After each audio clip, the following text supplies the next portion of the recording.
আমি আনিসুর রহমান জিকু। আপনারা যেভাবে আমাকে সাপোর্ট। আসিম মাহমুদ আর ভক্তদের দাবিতে আবার গোলরক্ষকের দায়িত্বে ফিরছেন আনিসুর ইসলাম জিকু। তবে কি পরবর্তী ম্যাচে দেখা যাবে জিকুকে? দেখা যাবে কি গোলরক্ষকের দায়িত্বে? তবে সরাসরি ভক্তদেরকে দারুণ সুখবর দিয়ে একই বলেন ক্রীড়া উপদেষ্টা আসিম মাহমুদ। দর্শক, বিস্তারিত থাকছে ভিডিওর প্রতিবেদনে।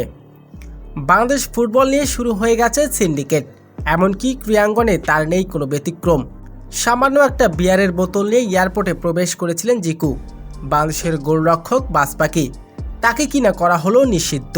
তার ক্যারিয়ার থেকে তাকে একেবারে দূরে ঠেলে দেওয়া হলো।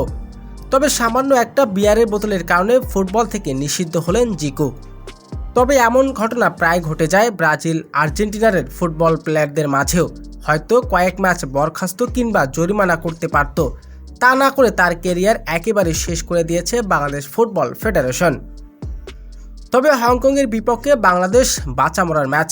এশিয়া কাপের মূল পর্ব খেলতে হলে হংকংয়ের বিপক্ষে জয়ের কোনো বিকল্প ছিল না বাংলাদেশের। হামজা সৌমিত্রা যেখানে বরাবরই ছিলেন সেরা, তবে সেখানেই গোলরক্ষক করেছেন হতাশ।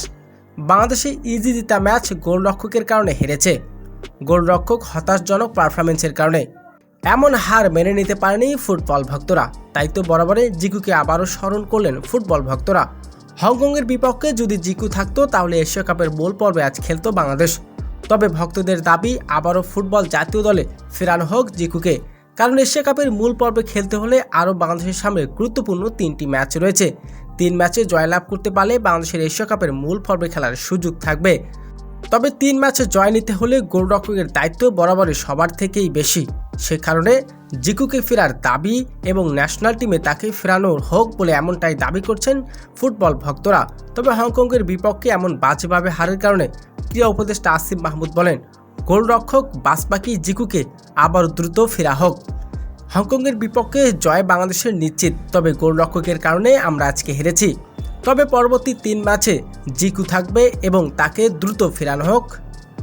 তো দর্শক, জিকুকে যদি আবারও ফুটবল গোলরক্ষকের দায়িত্ব দেওয়া হয় তাহলে আপনার কেমন লাগবে?